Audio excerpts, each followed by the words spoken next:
যারা মাদ্রাসায় পড়ে তাদেরকে বলা হয় তলাবুল ইলম, ছাত্র, মাদ্রাসার ছাত্র। একজন মাদ্রাসার ছাত্রর কত দাম, কত পাওয়ার, এটা আমরা অনেকে জানি না। মনে করি মাদ্রাসার ছাত্র একটু দুষ্টামি করলে, একটু শয়তানের ধোঁকায় পড়ে একটু ইত্রামি করলে, দুষ্টামি করলে তাকে ধমক দেওয়া হয়, কটু কথা বলা হয়। একজন মাদ্রাসার ছাত্রর অনেক পাওয়ার, অনেক দাম। একজন মাদ্রাসার ছাত্র রাস্তা দিয়ে যদি হেঁটে যায়, এই রাস্তার দুপাশে যদি কোনো কবরস্থান থাকে, তাহলে এই মাদ্রাসার ছাত্রর কদমের উসিলায়, মাদ্রাসার ছাত্র পায়ে হেঁটে যাওয়ার উসিলায় আল্লাহ তাআলা ওই কবরের আযাব পর্যন্ত মাফ করে দেয়। তাহলে মাদ্রাসার ছাত্রর পাওয়ার আছে না নাই? কারণ মাদ্রাসার ছাত্ররা সকালবেলা ঘুম থেকে উঠে এমন একটা কিতাব, এমন কালাম শেখে যে কোরআনুল কারীম তেলাওয়াত করলেও আল্লাহ তাআলা সওয়াব দান করে। যে কোরআনুল কারীম ওযু করে কেউ স্পর্শ করলেও আল্লাহ তাআলা সওয়াব দান করে। যে কোরআনুল কারীম কেউ বুকে নেয়, চুমা দেয়, মহব্বত করে, ভালোবাসে, তো আল্লাহ তাআলা তাকে সওয়াব দান করে। শুধু মানুষ নয়, একটি কাঠের টুকরা দিয়ে যদি একটি রেহাল বানানো হয়, যে রেহালের উপর আল্লাহর কালাম রাখা হয়, এই কাঠের টুকরা রেহালের মধ্যেও যদি কোনো সময় পা লেগে যায়, তারপরে দেখবেন এই কাঠের টুকরাকে মানুষ চুমা দেয়, সালাম করে। কেন? এটা কাঠের মহব্বত না, এটা আল্লাহর কালাম এই কাঠের সাথে লেগেছিল। আল্লাহর কালামের বদলায়, আল্লাহর কালামের মহব্বতে এই কাঠকে মানুষ বুকে টেনে নেয়, চুমা দেয়। কথা বলেন ঠিক কিনা?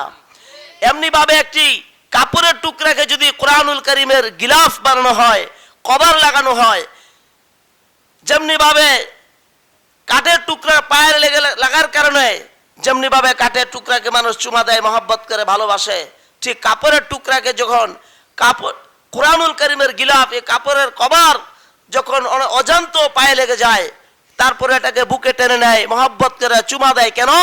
যে আল্লাহর কোরআন, আল্লাহর কিতাব সর্বশ্রেষ্ঠ কিতাব, যে কিতাব এই কাপড়ের সাথে লেগেছিল। কাপড় কোরআনুল কারীমের সাথে স্পর্শ হওয়ার কারণে কাপড় দামি হয়ে যায়। কাঠের টুকরা কোরআনুল কারীমের স্পর্শ হওয়ার কারণে কাঠের টুকরা দামি হয়ে যায়। তাহলে যে আল্লাহর বান্দা আল্লাহর কালামের সাথে লেগে থাকবে, যে মানুষ কোরআন তার সিনার ভিতরে রাখবে, যে আল্লাহ তাআলার বান্দা, রাসূলের উম্মত কোরআনুল কারীমকে মানবে, তেলাওয়াত করবে, তাহলে তার দামকে আল্লাহ বাড়ায় দেয় না? অবশ্যই আল্লাহ তাআলা সেই মানুষের দামকে বাড়ায় দেয়। বরঞ্চ কেমন বাড়ায়? কেউ যদি ছাত্র অবস্থায় থাকে, হেঁটে গেলে কবরের আযাব মাফ করে দেয়। কেউ যদি আলেম হয়ে যায়, কেউ যদি হাফেজ হয়ে যায়, একজন হাফেজে কোরআন কাল কিয়ামতের ময়দানে 10 জন ব্যক্তি, এমন ব্যক্তি যার পিতা মাতা, দাদা দাদি, আত্মীয় স্বজনের ভিতরে যারা জাহান্নাম আসামি হয়ে গিয়েছিল, এমন গোমরা ব্যক্তিদেরকে 10 জন ব্যক্তিকে সুপারিশ করে ওই জাহান্নামী আসামিকে জান্নাতের মেহমান বানায় দিবেন। সুবহানাল্লাহ। তাহলে বোঝা যায় এই দুনিয়া তো কোরআন পড়নেওয়ালা বান্দার দাম, আখিরাতেও কোরআন পড়নেওয়ালা বান্দার দাম। যেমনি ভাবে মানুষ দুনিয়াতে কোরআনুল কারীম তেলাওয়াত করবে, এটাকে যত মানবে, যত আমল করবে, যত এটাকে মহব্বত করবে, ভালোবাসবে, তখন অন্ধকার কবরে যখন যাবে, 3 ফেরেশতা যখন এসে প্রশ্ন করবে, 3টি মুনকার নাকির ফেরেশতা সওয়াল জবাব করবে, তোমার রব কে, তোমার দিন কি, তোমার রাসূল কে? আমাদের রব হলেন কে? আল্লাহ। আমাদের রব কে? আল্লাহ। আমাদের দিন হলো ইসলাম। আমাদের নবী কে? রাসূল করিম সাল্লাল্লাহু আলাইহি সাল্লাম, হযরত মুহাম্মদ মুস্তাফা সাল্লাল্লাহু আলাইহি সাল্লাম। এই প্রশ্নের জবাবগুলো যখন দিবে, তখন জান্নাতীরা, যখন আমলওয়ালা বান্দারা ওই কবরের মধ্যে থেকে যখন প্রশ্ন করতে আসবে, তখন তারে কোরআনুল কারীমের তেলাওয়াত, সূরা মুলক একটা পাখির রূপ ধারণ করবে, তার আমলে সলিহা একটা পাখির রূপ ধারণ করে এই মাইয়াতের উপরে ডানা পেতে বসে যাবে, আর বলতে থাকবে, ও ফেরেশতারা, এই মাইয়াত দুনিয়াতে অনেক কষ্ট করেছে, আজানের আগে ঘুম থেকে উঠে কোরআনুল কারীম তেলাওয়াত করেছিল, কোন শীতের রাত্রে ঠান্ডা পানি দিয়ে ওযু করে ফজরের নামাজ আদায় করেছিল, দুনিয়াতে অনেক কষ্ট করেছে, আজকে তাকে আর কষ্ট দেওয়া যাবে না, আরামের ঘুম ঘুমাইতে দাও।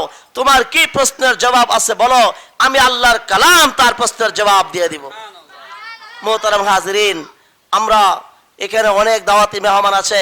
আজকে আমাদের এখানে যিনি প্রধান আলোচক থাকবেন, গাজীপুর থেকে আগত হযরত মাওলানা মুফতি আলী হায়দার গাজীপুরি সাহেব হযরত কিছুক্ষণের মধ্যে চলে আসবেন। নরসিংদী থেকে হযরত মাওলানা মুফতি আশরাফ আলী যুক্তিশাহী হযরত আমাদের মধ্যে কিছুক্ষণ পূর্বে চলে আসছেন। আমাদের দেওতলা কেন্দ্রীয় জামে মসজিদের ইমাম ও খতিব হযরত মাওলানা মুফতি জুবায়ের আহমেদ ওয়াদুদি সাহেব হযরত আসবেন। আমাদের দেওতলা পশ্চিমপাড়া জামে মসজিদের ইমাম ও খতিব হযরত মাওলানা মুফতি দেলোয়ার হোসেন ইউনুসি সাহেব হযরত এখানে আসবেন। বারিয়াদি কেন্দ্রীয় জামে মসজিদের সম্মানিত ইমাম ও খতিব হযরত মাওলানা ইলিয়াস আল মামুন সাহেব হযরত এখানে আসবেন। বলখেলা বাজার খাদিজাতুল কুবরা রাদিয়াল্লাহু তাআলা মাদ্রাসার মহাপরিচালক হযরত মাওলানা মুফতি ইয়ামিন মাহমুদ সাহেব হযরত এখানে আসবেন। আজমতপুর খাদিজাতুল কুবরা মহিলা মাদ্রাসার মুহতামিম হযরত মাওলানা মুফতি ওসমান গনি বাগেরহাটি সাহেব হযরত এখানে আসবেন। আজকে আমাদের এই মাদ্রাসার যিনি মুতাওয়াল্লি জনাব কফিল উদ্দিন সাহেব এবং তার ছেলে আব্দুল কাদির শেখ হযরত এখানে আসবেন। আমরা তাদের অপেক্ষায় আছি এবং বিশেষ করে মাদ্রাসার ছাত্র যারা তোমরা এখনো যারা দু চারজন এখনো বাড়িতে আসো, অতি দ্রুত তোমরা এখানে মাদ্রাসায় চলে আসো এবং ছাত্রদের অভিভাবক গার্ডিয়ান যারা সকলেরই দাওয়াত, আপনারাও কিছুক্ষণের মধ্যে প্রস্তুতি নিয়ে ইনশাল্লাহ মাদ্রাসায় চলে আসবেন। মহিলাদের জন্য বসার ব্যবস্থা আছে, পুরুষরা ইনশাল্লাহ উলামায়ে কেরামের সামনে বসবেন, চাতক পাখির মতন বসে কথাগুলো শুনবেন। আপনার কচিকাটা ছোটমণিরা মাদ্রাসায় পরীক্ষার ফলাফল প্রকাশ হয়ে তারা পুরস্কার গ্রহণ করবে, আপনারা তাদেরকে বাহবা দিবেন, মাশাআল্লাহ দিবেন, তাদের জন্য দোয়া করবেন।